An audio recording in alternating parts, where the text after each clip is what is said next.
성도 여러분 안녕하십니까? 2022년 8월 25일 목요 새벽 말씀 함께 나누겠습니다. 함께 나누실 하나님 말씀은 창세기 14장 1절에서 16절까지입니다. 본문에서는 전쟁 포로로 끌려간 롯을 구출해 준 아브라함의 행적이 기록되어 있습니다.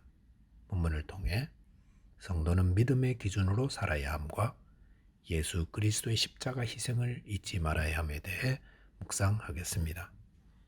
첫째로 성도는 믿음의 기준으로 살아야 합니다. 본문 1절과 2절에 보시면 당시의 시날 왕 아무라벨과 벨라살 왕 아리옥과 엘람 왕 그돌라오멜과 고임 왕 디다리, 소돔 왕 베라와 고모라 왕 비르사와 아드마 왕 시납과 스보임 왕 세메벨과 벨라 곧 소알 왕과 싸우니라 라고 하였습니다. 여기 보시면 가나안 땅 북부 지역의 메소포타미아 4개 왕과 가나안 땅 남부 사해 지역의 5 왕 간의 전쟁이 기록되어 있습니다. 3절에 보시면 이 전쟁은 시딤 골짜기에서 이루어졌다라고 하였습니다. 본문 4절에서 이 전쟁이 일어난 원인을 말하는데 그것은 사해 지역 5 왕들이 북쪽의 그돌라오멜 왕을 섬기다가 13년째 배반하였기 때문이라 하였습니다. 이들이 배반한 이유는 아마도 아브라함 때 있었던 기근 때문이 아닌가 생각합니다. 그렇잖아도 기근 때문에 먹고 살기 힘들어졌는데 조금까지 바치는 것을 할 수 없었다라는 것입니다. 본문 5절과 7절까지에서는 그돌라오멜 왕이 이끄는 동맹국들에게 침략을 받은 가나안 여러 족속들이 언급되어 있습니다. 8절과 9절 보시면 북부 지역의 4나라와 남부 지역의 5나라가 시딤 골짜기에 모여 전쟁을 시작하게 되었습니다. 그 결과는 어떻습니까? 본문 10절에 보시면 북부 동맹국 4왕이 승리하였습니다. 그리고 11절 12절에 보시면 4왕이 소돔과 고모라의 모든 재물과 양식을 빼앗아가고 소돔에 거주하는 아브라함의 조카 롯도 사로잡고 그 재물까지 노력하여 갔더라 라고 하였습니다. 전쟁으로 인해 소돔과 고모라의 모든 재물과 양식이 탈취를 당하고 아브라함의 조카 롯을 포함하여 그곳에 거주하는 사람들도 모두 끌려갔습니다. 소돔성에 일어난 이 일은 저희에게 중요한 교훈을 주고 있습니다. 그것은 하나님을 경유하는 자가 세상의 번영과 성공을 더 소중히 여길 때 그런 자의 삶이 장차 어떻게 되는지를 보게 된다는 것입니다. 창세기 13장 10절에 보시면 롯이 아브라함과 헤어져 어디로 갈지를 결정해야 할 때 그가 가졌던 기준이 무엇인지가 드러났습니다. 그는 요단 온 지역을 택하여 갔다 했습니다. 그 이유는 그곳에 물이 넉넉하고 여호와의 동산같이 보였기 때문이었습니다. 롯이 어디로 가야 할지를 택할 때 가졌던 중요한 기준은 이 세상의 번영과 성공이었습니다. 그렇기 때문에 그곳이 죄로 가득하여 하나님의 심판을 앞두고 있다는 사실은 그에게 조금도 문제가 되지 않았던 것입니다. 하나님이 그런 롯을 보며 얼마나 안타까워하셨겠습니까? 하나님은 전쟁을 통해 롯에게 경고하고 계셨다 할 수 있습니다. 소돔성의 불심판을 앞두고 전쟁을 통해 롯에게 이제 거기서 나오라고 경고하며 알려주셨다는 겁니다. 하지만 세상의 기준 가지고 살아가는 롯은 그것을 알 리 없습니다. 그렇기 때문에 후에 전쟁에서 구사일승으로 살아난 후에도 여전히 소돔성에 머물렀던 것입니다.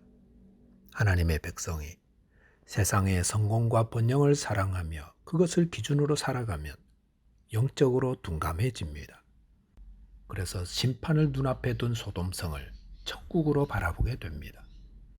하나님의 백성들은 하나님의 백성다운 기준, 즉 믿음을 가지고 살아야 합니다. 오늘 내가 어디로 갈지, 무엇을 할지, 어떻게 살아야 할지를 믿음의 기준으로 결정해야 합니다. 이렇게 먼저 그의 나라와 그의 의를 위해 살 때 하나님이 더해 주시는 삶을 살게 됩니다. 저와 여러분께서 하나님의 백성으로서 오직 믿음의 기준으로 살아 하나님의 뜻을 이루는 자 되시기 바라겠습니다. 둘째로 묵상할 내용은 우리는 예수 그리스도의 십자가의 희생으로 구원받았다라는 것입니다. 본문 13절에 보시면 도망한 자가 와서 히브리 사람 아브라함에게 알리니 그때 아브라함이 아모리 족속 마므레의 상수리 숲을 근처에 거주하였더라 라고 하였습니다. 여기 보시면 아브라함은 소돔성 전쟁에서 패하여 도망한 어떤 사람에 의해서 전쟁의 상황과 또 조카 롯이 사로잡혀 갔다는 사실을 알게 되었습니다. 그랬을 때 본문 14절에 보시면 아브라함이 그의 조카가 사로잡혔음을 듣고 집에서 길리고 훈련된 자 318명을 거느리고 단까지 쫓아갔다라고 하였습니다. 조카 롯이 사로잡혀 갔다는 소식을 들은 아브라함은 자신의 집에서 길리고 훈련된 자 318명을 거느리고 단까지 쫓아갔습니다. 아브라함이 거주하던 헤브론에서 단까지는 200km가 되는 먼 거리입니다. 200km라면 하루 50km를 걷는다 해도 나흘이 걸립니다. 그런데도 조카를 구하려는 일념 하나만으로 그 먼 거리를 단숨에 달려갔던 것입니다. 15절에 보시면 그와 그의 가신들이 나뉘어 밤에 그들을 쳐 부수고 다메섹 왼편 호박까지 쫓아갔다라고 하였습니다. 200km를 쫓아간 아브라함은 밤에 급습하여 적을 쳐 부수었습니다. 그리고 다메섹 왼편 호박까지 쫓아갔습니다. 단에서 호박까지는 80km 정도인데 거기까지도 쫓아갔습니다. 왜 그랬습니까? 롯을 구해오기 위해서였습니다. 아브라함이 롯을 구하러 갈지 말지를 결정할 때 혹시 200km를 쫓아가서 또 더 80km를 더 가야 하면 어떡할까? 혹 숫자적으로 상대가 되지 않는 내 나라 연합군들과 싸워야 한다면 어떡할까? 이런 계산을 하고 달려온 것이 아니었을 것입니다. 아브라함이 그 먼 거리를 단숨에 달려가서 또 그 많은 적들을 다 물리친 것은 오직 한 가지, 조카 롯을 구하기 위해서였습니다.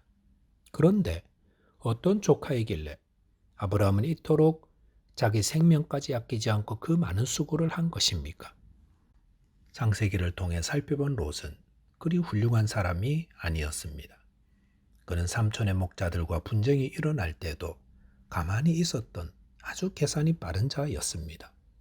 그런 소식 다 들었을 텐데도 삼촌이 올 때까지 아무 조치도 취하지 않았습니다. 먼저 말하면 불리하니까. 더구나 삼촌이 좌우를 먼저 정하라 했을 때 냉큼 자기가 떡 먼저 챙겨 먹는 아주 이기적인 자였습니다. 그런 조카를 위해 아브라함은 자기 생명마저 아깝게 여기지 않고 그 수고를 다하였습니다.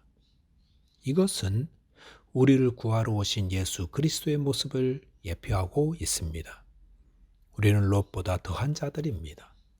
우리도 계산적이며 자기밖에 모르는 이기적인 자들입니다. 그런데 죄로 인해 사탄에게 사로잡혀 저주 가운데 살던 자들이었는데 이런 우리를 주님이 불쌍히 여겨주신 것입니다.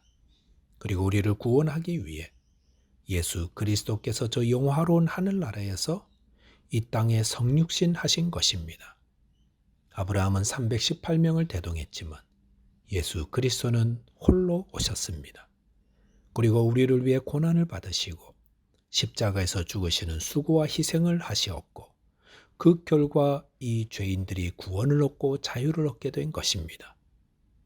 골로새서 1장 13절 14절에서는 그가 우리를 흑암의 권세에서 건져내사 그의 사랑의 아들의 나라로 옮기셨으니 그 아들 안에서 우리가 속량 곧 죄사함을 얻었도다라고 하였습니다. 저와 여러분은 롯과 같이 아무 잘한 것도 없는 이기적인 죄인들입니다. 하지만 하나님이 이런 우리를 불쌍히 여겨 예수 그리스도를 통해 흑암에서 건져 죄사함을 얻게 해주신 것입니다. 말씀을 정리하겠습니다. 하나님의 백성들은 믿음이 내 삶의 기준이 되어야 합니다. 또한 예수께서 죄와 저주 가운데 있는 우리를 구원하시기 위해 행하신 그 수고와 십자가 희생을 잊지 말아야 하겠습니다. 기도하겠습니다. 하나님 아버지, 세상의 성공과 번영을 저희 기준으로 삼았던 것을 용서하여 주옵소서. 믿음이 저희 삶의 기준이 되게 해주시고 또 우리를 구원하기 위해 이 땅에 오신 예수 그리스도의 그 희생과 사랑을 감사하는 자 되게 하여 주옵소서. 예수 그리스도 이름 의지하여 기도하옵나이다. 아멘. 오늘도 주 안에서 승리하는 하루 되시기 바라겠습니다. 감사합니다.